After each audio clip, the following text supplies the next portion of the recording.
دلوقتي يا استاذ عصام الشريف، رؤيتك ايه للمشهد السياسي الحالي في مصر؟ اولا المشهد السياسي مشهد عبثي، وفي حاله احتقان شديد جدا، في حاله استقطاب في المجتمع. هناك سلطه فاشيه تحكم باليات حبيب العدلي واليات المخلوع مبارك. هناك حالات قمع، وهناك حالات اختطاف، وهناك حالات تعذيب. وما يحدث الان في مصر يؤكد انه لم تحدث ثوره فعليا في مصر. انا ارى ان الان الثوره مستمره، لابد ان نستكمل الثوره من اجل تحقيق اهدافها، ومن اجل اسقاط السلطه الفاشيه المتمثله في جماعه الاخوان المسلمين التي تدير البلاد بنفس اليات ومنهج المخلوع مبارك، وهي فعليا لا تملك مشروع سياسي لحل الازمات. اثبتت بالدليل الدامغ انها كانت تسعى للسلطه ولا تدرك معنى السلطه ولا تدرك ما قيمه السلطه، وليس لديها لا حلول سياسيه ولا مشاريع سياسيه من اجل حلول ازمات المجتمع. خرجت الثوره المصريه من اجل 4 شعارات، وهي حريه، كرامه، عداله اجتماعيه، كرامه انسانيه. نرى في مجال الحريات بدا القمع فعليا منذ ان بدا السيد محمد مرسي. نرى في الشعار الثاني وهو الكرامه، نرى انه بدا انتهاك لكرامه المصريين، وواضحه في مشاهد العشرات مشاهد الثوره في الفتره الماضيه في عهد السيد محمد مرسي. العداله الاجتماعيه، هناك تردي في كل المستويات، هناك تهالك في مرافق الدوله، هناك عدد تعداد البطاله بعد الثوره وصل 12 مليون، فهناك لم يتم تحقيق اي شعار من شعارات الثوره. اخيرا الكرامه الانسانيه، هناك شباب انتهك عرضها في اقسام الشرطه امثال زميلنا كريم، هناك شباب تختطف وتعذب امثال زميلنا ابراهيم حنفي من الجبهه الحرة التغيير السلمي وغيره من الشباب من الحركات، هناك القبض العشوائي على معظم الشباب، واخيرا كان زميل حماده المصري من احد معتصمي الميدان، هناك عشرات النشطاء يتم اعتقالهم الان، هناك تشويه لكل شباب الثوره من اجل استمرار السلطه الفاشيه بدعم واضح من الاداره الامريكيه وحلفائها في الشرق الاوسط قطر وغيره. اذا كان الرئيس محمد مرسي يصر ان تكون قطر هي الداعم الرئيسي لمصر، فهذا قرار خاطئ وهذا اصرار خاطئ، لان قطر تعداد سكانها 250 الف نسمه، لن يقدروا على ان يؤكلوا شعب 85 مليون. مصر بها ثروه كبيره ولها قيمه كبيره، قيمه استراتيجيه وقيمه تاريخيه وقيمه انها هي البوابه الرئيسيه للشرق الاوسط، ولكن جماعه الاخوان المسلمين اخذوا البلاد للخلف. جماعه الاخوان المسلمين اخذوا البلاد الى نفق مظلم، ويتحملون المسؤوليه السياسيه والجنائيه عن ما يحدث للبلاد منذ ان اتى السيد محمد مرسي للحكم. البلاد لا تدار بنظريه القضاء والقدر او بنظريه المؤامره.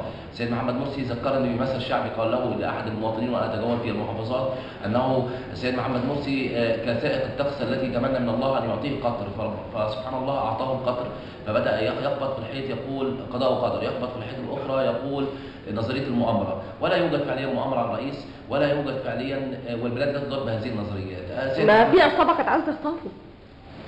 في عصابه كانت عايزه تخطفه. هذا الكلام عارض تماما من الصحه. هذا الرئيس محمد مرسي نختلف معه سياسيا، ولكنه رئيس لكل المصريين، حتى سقطت دماء المصريين ففقد شرعيته، ولكن لن نقبل بالمساس بهذا الرئيس، لن نقبل بان يتعدى عليه احد، لن نقبل بان تكون مؤامرات على الرئيس.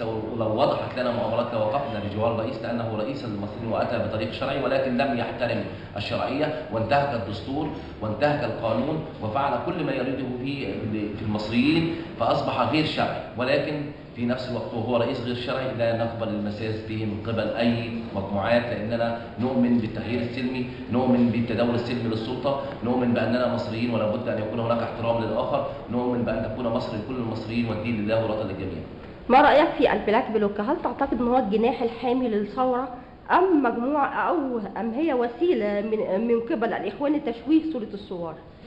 مجموعات البلاك بلوك هم شباب كفروا بالسلطه وكفروا بالمعارضه، راوا ان هناك سلطه فاشيه وراوا انها معارضه هشه لم تعبر عن طموحات هؤلاء الشباب. هؤلاء الشباب نزلوا الشوارع من اجل استكمال اهداف الثوره بالطرق السلميه، لقوا الغاز الذي كان يطلقه عليهم حبيب العدلي ما زال موجود، لقوا الرصاص والخرطوش التي كانت تطلقها حبيب العدلي ما زال موجود في الشارع، لقوا كل اساليب العنف. فالعنف الان تتحمله الدوله. هؤلاء الشباب ابرياء بداوا يدافعون عن نفسهم. هناك في فرق عن العنف الدفاعي والعنف الهجومي. العنف الهجومي تقوم به الدوله، والعنف الدفاعي تقوم به الشباب. عندما تتوقف الدوله عن العنف ويكون هناك سماع لصوت الجماهير في الميادين، لان الميادين تتحاور مع الجميع ولم يحترم ارادتها احد. لو احترمت السلطه والمعارضه هؤلاء الشباب والجماهير واصبح هناك حلول سياسيه للازمات، لن يكون هناك بلاك بلوك، ولن يكون هناك بلاك بلوك اسلامي كما يدعوا او اي تنظيمات اسلاميه كما يدعوا.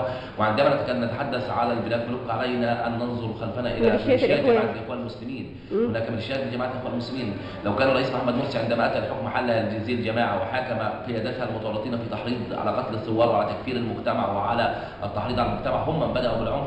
عندما وقفوا على منصه في النهضه منذ شهور وقالوا قتلاكم في النار وقتلانا في الجنه. عندما تقف الشيوخ في القنوات الدينيه وتكفر في المجتمع، فمن بدا بالعنف هي السلطه ورجال السلطه. فما يحدث الان هو رد فعل طبيعي على منهج السلطه. فما رايك في المجموعات التي تدعي انها تتبع البلاك بلوك وتقوم باعمال عنف غير مبرره؟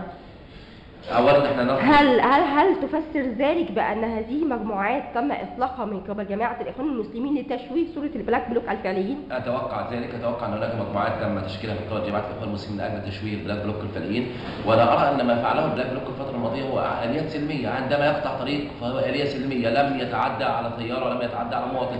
امبارح بالامس نشرت بوابه الحريه والعداله ان مجموعه من البلاك بلوك قامت بمحاوله سرقه موصلات حرب. يعني اكبر رد طلع في رد على كل هذه التشويهات كان من فندق سمراميس، ولكن لما الموقع الرسمي طلع شكر لشباب الثوره، ووزاره الداخليه على صفحتها الرسميه طلعت شكر لشباب الثوره، فشباب معتصم التحرير ومعتصم الاتحاديه وكل شباب الثوره هم احرار ينادون بالعيش والحريه والعداله الاجتماعيه والكرامه الانسانيه، والسلطه يكون ردها عنيف. فاذا كانت الدوله تريد ان تدير البلاد بالعنف على المجتمع، فالمجتمع لن يقبل العنف النازل. المجتمع خلع طاغيه كمبارك وسجن طاغيه كمبارك وسجن طاغيه كحبيب العدل، لن يقبل بمبارك اخر ولن يقبل بحبيب العدل اخر. ووجه رساله الى الرئيس مرسي: عليك ان تنظر الى لترى ماذا كان مصير من اراد قمع المصريين، وحزب الحريه والعداله عليهم ينظروا الى الحزب الوطني وما اين هو بعدما قمع المصريين وبعدما استأثر بالسلطه وبدا يقصي كل الاطراف. البلاد لابد ان تدار بالمشاركه لا تدار بالمغالبه. هناك مطالب مشروعه للثوار في كل بلدان مصر، على السلطه الاستجابه عليها الان وليس غدا.